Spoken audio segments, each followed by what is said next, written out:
What's going on, guys? Ben here. We spent a day and a night in the walls of Jerusalem National Park in Tasmania. This was one of my favorite hikes of all time, and it's a must do if you're ever in Tasmania. What I really liked about this hike was its remoteness, the fact that it wasn't too challenging. There's a really broad range of different climates and atmospheres, and there's heaps of wildlife as well. So, the walls of Jerusalem themselves are located a 4 hour drive from Tasmania's capital city of Hobart. They are located in the Walls of Jerusalem National Park, which is northeast of the Lake St. Clair Cradle Mountain National Park. Now, unlike that national park, the Walls of Jerusalem don't get nearly as much attention, which in my opinion is great because it means that it's a lot less people on the trail and you get to enjoy a much more remote experience. The trail itself is about a 20-kilometer loop, and then there's also a handful of side trips that you can do if you want to. Typically, you want to be out there for 1 or 2 nights. We only had a 24-hour window, so we were only out there for a night. And when you get to the trailhead itself, you start off with about a 700-meter ascent from the car park. Now, this ascent is a bit of a slog, but it's also beautiful. There's a lot to look at as you're going up. You know, we saw this echidna, for example, so do keep your eyes peeled. There's always something that will catch your eye as you're going up. It's not just a boring hike up a hill. And then when you get to the top, you're basically in the walls of Jerusalem. You'll find that there's all of these really epic biblical named locations, which I found really added to that atmosphere of, just feeling like you're in somewhere magical. So a surveyor by the name of James Scott in 1849 actually first went to the walls of Jerusalem, and he was, really inspired by the Dolomite cliff bands that he thought resembled the walls of the ancient city of Jerusalem, hence the name Walls of Jerusalem. So 100 years later, between the 1930s and 60s, some other trappers and a barrister from Launceston visited the park and expanded on that biblical theme, which is why you end up with various points of interest with names such as King David's Peak, Solomon's Throne, Mount Jerusalem, and the Temple, among many others. So in this picture and where we're walking towards now is actually the Western Wall and King David's Peak, and you'll see in this video what looks to be like a ball of moss. It's actually called a cushion plant, and they're everywhere throughout the walls of Jerusalem National Park, and they're one of my favorite parts of the area. They're basically a symbiotic relationship between a bunch of different plants, and they're really fussy, so they need that really healthy, clean alpine air to thrive, and you do see them all throughout the park here.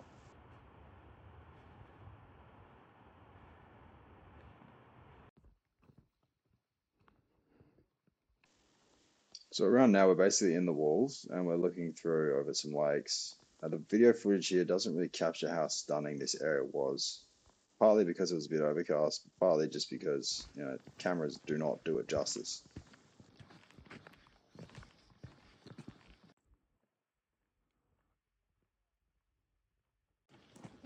Looking on the right here, that is the Western Wall. Again, the camera really doesn't capture how epic and grand this wall was. It was huge. Really feels like it's towering over you. And again, didn't see another person here, so we just basically had the park to ourselves.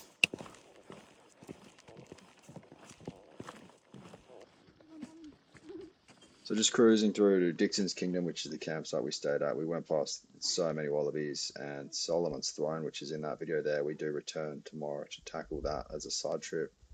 Like I said, so many wallabies on this trail. And here we are just basically descending down towards Dixons Kingdom, which is where we decided to set up for the night. Yeah.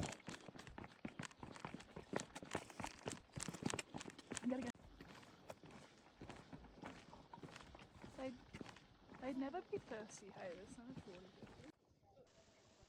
Here we are at Dixons Kingdom campsite, which is a really nice campground. As you can see, you do have raised tent platforms, so you don't need to set up in the cold marsh. Obviously, there was wallabies right next to us, and the decent facilities here. There's a water tank and 2 toilets from memory. So yeah, we just got set up, got to sleep for that night. It was really chilly, so we had a little photo shoot, of course. But yeah, freezing cold night. And the next morning we had stunning weather, blue skies, and the sun was out. So we decided let's go to Mount Jerusalem, which is just past Dixon's Kingdom. So it wasn't too much of a extra effort. And that is actually Dixon's Kingdom itself, that little hut. Now, Mount Jerusalem sounds like a big mountain. In reality, it was only about 300 meters elevation, and the slope was such that it didn't really feel like a challenge at all. When you're up top there, you go past all these really beautiful lakes that just have mirror reflections on them.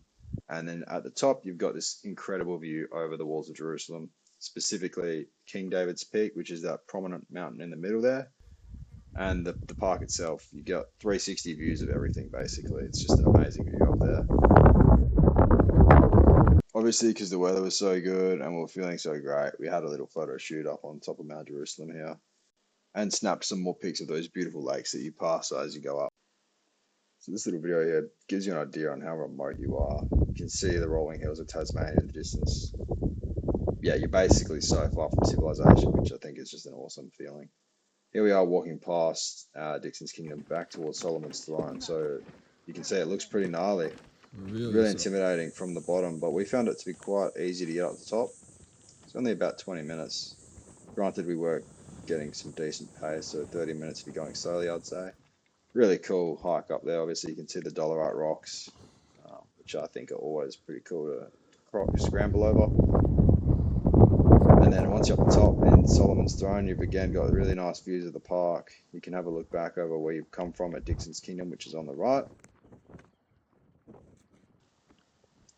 And obviously, when you're up the top, you've got to sit in Solomon's Throne itself. And what you can see there is King David's Peak. So that's another probably 500 meters past where we stopped. We didn't actually go there, but I would have liked to if we had more time.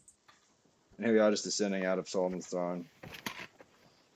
We're going to head off and finish off the rest of the loop, which is about another 12 to 14 Ks from memory.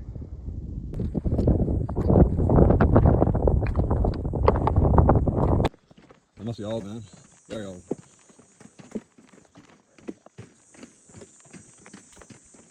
As you're leaving Dixon's Kingdom to complete the loop, it's really easy walking, really pleasant walking. I had a little nice moment with this butterfly here, but you'll see you do go through the pine forest, which is really well renowned for walls of Jerusalem. If you look at this place when it's been snowing, it's a completely different environment, and it does feel very different to the walls itself. So it's really cool just to get this different biome experience on the trail. Once you get out of the pine forest, you end up next to these big lakes, which again is a whole different type of experience. So you're getting all these different alpine experiences. As you can see, the water here is just crystal clear, stunning, reflective, like a mirror. I feel like you could just drink straight out of that. You also go past a few of these huts, which have some plaques in them that explain the history of the area. As you go along the trail, it does actually fade off. You end up in this kind of marshy area with no markings. We got lost for a little bit here, and to be honest, this part of the trail is not as good as the walls themselves. Crazy. Not to say it's bad, but I guess a high bar is set early on. Here's Dana just having a quick selfie video, which was her first ever, and I thought it was very cute because she forgot to put the wide lens on, so I decided to include that in here. Here's more of those beautiful cushion plants. And yeah, that's pretty much it. Once you've gone past them, there's a bit more duckboard, and then you end up back to where you started at the big ascent, except for now you're going down. If you guys find yourselves in Tasmania, you definitely need to add this to your list of hikes. You will not regret doing this. It's not something to be scared of. It's really a pretty easy hike and trail itself. Not much effort needed. Nothing technical at all. You'll have a blast. The views are incredible. The experience itself is amazing. Lots of wildlife, really remote feeling. Just a great area to disconnect. If you guys like this video, please like, comment, and subscribe. And thanks for watching. We'll see you next time. Cheers.